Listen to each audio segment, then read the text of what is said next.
Hello everyone. अब हम एक नया टॉपिक कवर करते हैं जो कि है इकोलॉजिकल नीश। ठीक है।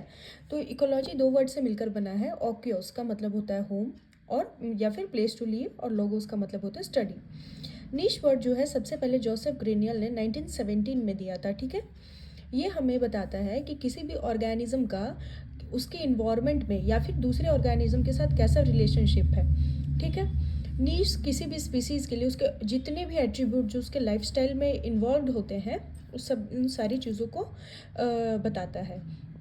ये मेंटेन करता है पॉपुलेशन को, इंडिविजुअल को, और किसी भी इंडिविजुअल की पॉपुलेशन को मेंटेन करने के लिए उन स्पीसीज़ का सर्वाइव करना और रिप्रोड्यूस करना बहुत ज़रूरी होता है। ठीक है। अब कॉन्सेप्ट क्या है इकोलॉजिकल नीश का? तो कोई भी एक स्पीसीज़ जो है वो मेंटेन करते हैं अपनी पॉपुलेशन को, ताकि तभी कर पाते हैं जब वो सर्वाइव या रिप्रोड्यूस करें। ठीक है। जो फंडामेंटल नीश है किसी भी स्पीसीज़ के, उसके अंदर वो total range of environmental condition आएंगे जो सुटेबल होते हैं उनके एग्जिस्टेंस के लिए। ठीक है। Without any inter specific competition. ठीक है। या फिर दूसरे ऑर्गेनिज्म आके उसको प्रीडेट ना कर जाए, खा ना जाए। इकोलॉजिकल नीश जो है डिस्क्राइब करता है कैसे एक स्पीसीज इंटरैक्ट करता है किसी भी इकोसिस्टम में। उसके बाद है नीश एक of a species depends on both biotic and abiotic factor. देखिए यहाँ पे बायोटिक और अबायोटिक दोनों फैक्टर इन्वॉल्व होंगे जो इफेक्ट करेंगे ability of the species to survive and endure.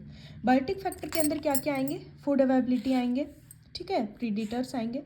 Abiotic factor के अंदर टेम्परेचर आएंगे, सॉइल आएंगे, लाइट आएंगे, नॉन लिविंग फैक्टर्स आएंगे। ठीक है। अब मैं बात करती हूँ इसके एग्जाम्पल की। तो एग्जाम्पल को देखते हैं।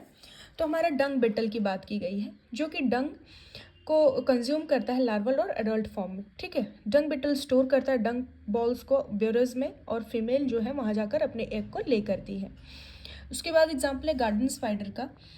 अब हम इसकी इंपॉर्टेंस की बात करें तो ये हमें हेल्प करता है समझने में कि कम्युनिटीज़ कैसे एक दूसरे के साथ रिलेट कर रहे हैं। ठीक है। इन्वायरमेंटल कंडीशन में।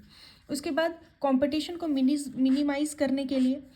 उसके बाद इकोसिस्टम की स्टेबिलिटी को या फिर बायोडाइवर्सिटी को मेंटेन करने के लिए अलाउ करता है डिफरेंट स्पीसीज ताकि वो एक साथ रह सके। टाइप्स क्या है? तो हैबिटेट और स्पेटियल नीश। ठीक है। इसके टाइप्स हैं। उसके बाद है ट्रॉपिकल नीश, फिर है हाइपर वॉल्यूम नीश। स्पेटियल नीश जो है वो बताता है फिजिकल स्पेस किसी भी ऑर्गेनिज्म का जो ऑक्यूपाई करता है, जैसे कि उसका हैबिटेट जहाँ वो रह रहा है। ठीक है। बर्ड का जो नेस्टिंग साइट है फॉरेस्ट कैनोपी में, और एक बोरोविंग रोडेंट्स अंडरग्राउंड टनल। मान लो जो रोडेंट है, रोडेंट के मतलब होता है रैट्स। ठीक है। जो जाकर के अपना बिल बना कर रह रहे हैं, तो उनका जो टनल है या फिर बर्ड का जो नेस्ट है, तो दोनों का स्पेटियल नीश अलग अलग है ना।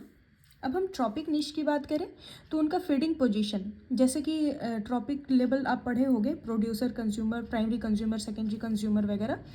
इसके एग्जांपल में उल्फ या फिर एक ग्रास हॉपर की बात करें, जैसे उल्फ की बात करेंगे तो फिर वो कंज्यूमर में आ जाएगा। ठीक है। टर्शियरी कंज्यूमर में। वही हम ग्रास हॉपर की बात करेंगे तो फिर वो प्राइमरी कंज्यूमर होगा, या फिर हम लोग हर्बीवोर कहेंगे उसको। ये डिटरमाइन करता है एनर्जी के ट्रांसफ़र को। हाइपर वॉल्यूम की बात करें तो species of an niche is an n dimensional hyper volume of all environmental factor. जितने भी इन्वायरमेंटल फैक्टर है उसका वो एट्रीब्यूट्स को बताता है, जैसे कि हो गया बायोटिक और बायोटिक, डेजर्ट प्लांट नीश जैसे सॉइल मॉइस्चर।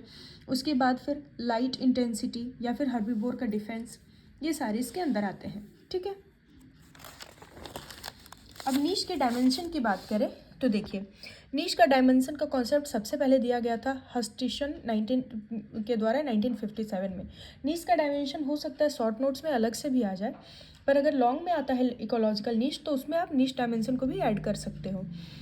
ये एक्टिविटी रेंज होता है किसी भी स्पीसीज़ का जहाँ पे वो खुद को सर्वाइव कर रहा है। उसके अंदर फिजिकल केमिकल पैरामीटर आएंगे, जैसे कि टेम्परेचर हो गया, ह्यूमिडिटी, सैलिनिटी, ऑक्सीजन कंसंट्रेशन, ये सारी चीज़ें।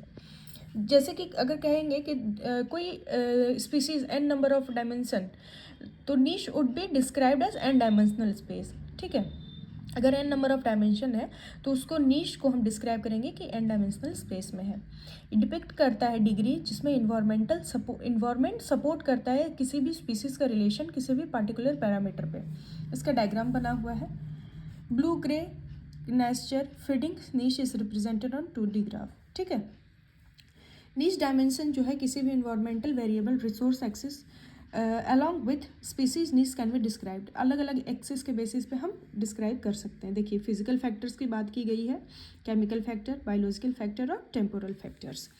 अब इसका सिग्निफिकेंस क्या होगा, तो ये डिटरमाइन करता है स्पीसीज़ के डिस्ट्रीब्यूशन को, एक्सप्लेन करता है हैबिटाट के स्पेशलाइजेशन को, और हेल्प करता है कि हम एडाप्टिव रेडिएशन को समझ सकें। निश ब्रेड्थ क्या होता है या निश विड्थ हम कहेंगे, तो ये रिफर होता है कि रेंज ऑफ रिसोर्स और environmental condition utilized by species within a niche dimension, कि कितना अमाउंट ऑफ रिसोर्स जो है वो यूटिलाइज किया जा रहा है एक पर्टिकुलर डायमेंशन के अंदर। इसके टाइप्स क्या है, ब्रॉड निश, ठीक है, wide range of resource, high adaptability आएगा, जैसे रैट हो गए, कॉकरोचेस। नैरो नीश के अंदर आएगा रेस्ट्रिक्टेड रिसोर्स यूज़ होगा, हाई एफिशिएंसी होगा स्पेसिफिक कंडीशन में। इसका एग्जांपल कोआला, जैसे हम लोग इक्वलिप्टस फीडर भी कहते हैं इसको। इसका इकोलॉजिकल इंपॉर्टेंस की बात करें तो इन्फ्लुएंस करता है स्पेसिफिक रेजिलेंस को, और डिटरमाइन करता है वर्नेबिलिटी टू इन्वायरमेंटल चेंज, ठीक है, और अफेक्ट करता है कम्युनिटी स्ट्रक्चर को। तो ये था हमारा निश डायमेंशन, हो सकता है ये शॉर्ट में आ जाए, और ये हमारा है इकोलॉजिकल निश, ठीक है। Thank you so much.